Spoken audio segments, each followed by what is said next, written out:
పేరునో దేంతో పక్క దేశానికి లేదా ఇతర దేశాలకు ఇండియాకు వచ్చినటువంటి వాళ్లకు చాలా ఇబ్బందులు ఎదురవుతున్నాయి ఈ సడన్ నిర్ణయాలు. ఎట్లా చూస్తారు సార్ మీరు? దీనికి సంబంధించి ఏం చెప్తారు? ఏ దేశానికైనా సార్ తమ దేశానికి ఎవరిని రానివ్వాలి, ఎట్లా రానివ్వాలి, వీసా ఎలాంటి వీసా ఇవ్వాలి, ఏమిటి అని నిర్ణయించుకునేటువంటి హక్కు ఏ దేశానికైనా ఉంది. మన దేశానికైనా ఉంది, అవును అమెరికాకైనా ఉంది. దాన్ని ఎవరు కాదనలేరు. అవును కాకపోతే ఆకస్మికంగా నిర్ణయాలని మార్చుకున్నప్పుడు తగినటువంటి సమయం ఇవ్వాలి.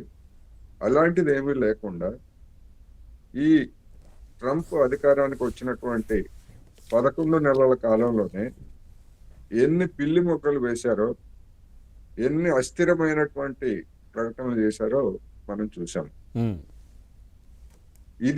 దీన్ని మనం ఖండించాలి. ఈ విధమైనటువంటి దాన్ని ఖండించాలి. రెండోది, ట్రంప్ ఎందుకు మళ్ళా తాజాగా H1B వీసాల గురించి ఈ విధమైనటువంటి హితలాటకం పెట్టాడు అనేటువంటి దానికి వచ్చేసరికి, సరే ఇది ఒక ప్రత్యేకంగా ఒక దేశం అని పేరు పెట్టకపోయినా ప్రధానంగా ఎఫెక్ట్ అయ్యేటువంటిది ఎక్కువ మంది ఉన్నటువంటి వాళ్ళు భారతీయులు, చైనా వాళ్ళు అనేది స్పష్టం. ఈ 2 దేశాల మీద కూడా ట్రంప్ కత్తిగట్టాడు. అందువలన సాధారణమైనటువంటి నిబంధనలు ఈ దేశాలకు కూడా వర్తిస్తాయి కనుక ఈ దేశాలకు చెందినటువంటి విద్యార్థులు, వాళ్ళ కుటుంబాలు, తల్లిదండ్రులు, ఆ పాలకుల మీద ఒత్తిడి తీసుకురావాలి అనేటువంటి ఒక దివాళా కోరు వ్యూహం దీని వెనకాల కనిపిస్తా ఉంది. ఎందుకు ఒత్తిడి తీసుకురావాలి అంటే, ఎప్పుడో సెప్టెంబర్లో, అక్టోబర్లో, నవంబర్లో, డిసెంబర్లో వాణిజ్య ఒప్పందం మీద సంతకాలు చేస్తామని చెప్పేసి మన పాలకులుగా ఉన్నటువంటి వాళ్ళు, మంత్రులుగా ఉన్నటువంటి వాళ్ళు, అమెరికా వాళ్ళు కూడా చెప్పారు. కానీ ఇంతవరకు అదేమి ఒక కొలిక్కి రాలేదు అంటే దాని అర్థం ఏంటంటే, అమెరికా విధించినటువంటి షరతుల్ని అంగీకరించడానికి మన దేశం ఇప్పటి వరకు, మనం మాట్లాడుకునే సమయం వరకు సిద్ధపడలేదు అనేటువంటిది ఒక ఇండికేషన్. అయితే మనకు ఆ విషయం ఎప్పుడు నరేంద్ర మోడీ గారు కానీ, ఇంకోళ్ళు కానీ ఎవరు ఇంతవరకు ఏం చెప్పట్లేదు. కానీ జరుగుతున్నటువంటి పరిణామాలు, వాటి పర్యవసానాల గురించి మనం ఆ విధంగా చెప్పుకోవాల్సి వస్తుంది.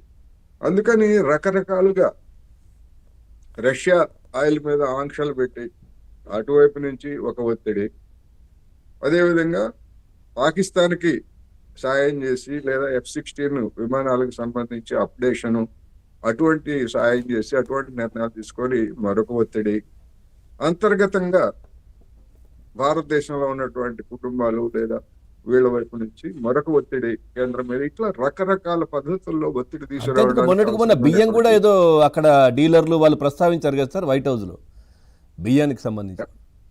ఏమిటి బియ్యానికి సంబంధించి కూడా ఎక్కువగా ఇండియా నుంచి వస్తూ ఉంది, సో దీన్ని కంట్రోల్ చేయాలి, ఆ సుంకాలంటూ ఏదో హడావిడి చేశారు కదా వైట్ హౌస్ లో మీటింగ్ లో కూడా. అక్కడ డీలర్లు కూడా మాట్లాడారు. ఆ పన్నులు అనేటువంటివి కాకుండా నేను చెప్పేవి ఇవన్నీ కూడా అవును అదనం, ఇవన్నీ కూడా సప్లిమెంటరీస్. అవును, ఎందుకంటే పన్నులతో ఏమి తేలదనేటువంటి విషయం ట్రంప్ కూడా ఇప్పటికే అర్థమైపోయింది. అందుకని ఈ మిగిలిన అంశాలన్నిటితోటి ఒత్తిడి తీసుకురావడం, ఆ ఒత్తిడిలో భాగమే ఇదొకటి అనేది మనం చూస్తున్నాం. అయితే మరి దీని మీద మన భారతీయులే ఎందుకు ఎక్కువ ఆందోళన చెందుతున్నారు అంటే, మనకిక్కడ మరొక ప్రత్యామ్నాయం అనేటువంటిది లేకపోవడంతో డాలర్ డ్రీమ్స్ తో ఉన్నటువంటి యువత, కుటుంబాలు, ఇవన్నీ కూడా మన సమాజం మొత్తం కూడా ఆందోళనకి గురవుతాం.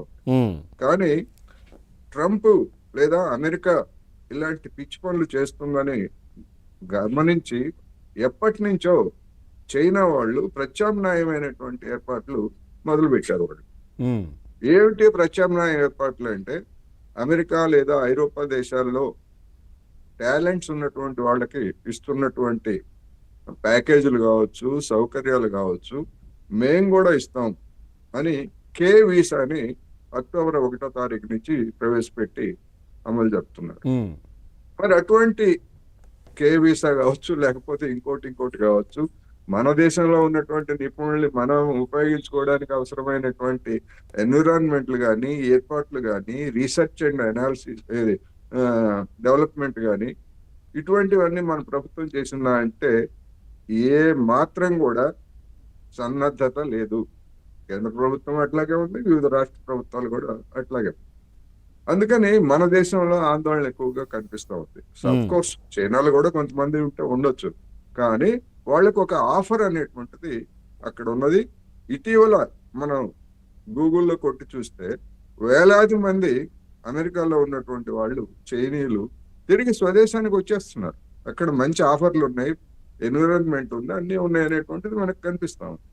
అందువల్ల మన దేశం కూడా అలాంటి ఎన్విరాన్మెంట్ కలిగించి మన శక్తియుక్తులు ఉన్నటువంటి యువతకు మన దేశంలోనే అలాంటి పరిస్థితిని కల్పిస్తాం అనేటువంటి భరోసా ఇస్తే ఈ ఆందోళన తగ్గుతుంది తప్ప, లేకపోయేట్లయితే ఇలాంటి బెదిరింపులు, ఇలాంటి ఆవేదనలు, ఇలాంటివన్నీ కూడా రాబోయే రోజుల్లో ఇంకా ఎక్కువగా కొనసాగేటువంటి అవకాశం కూడా ఉంది. అది కొన్ని కుటుంబాల్లో సామాజిక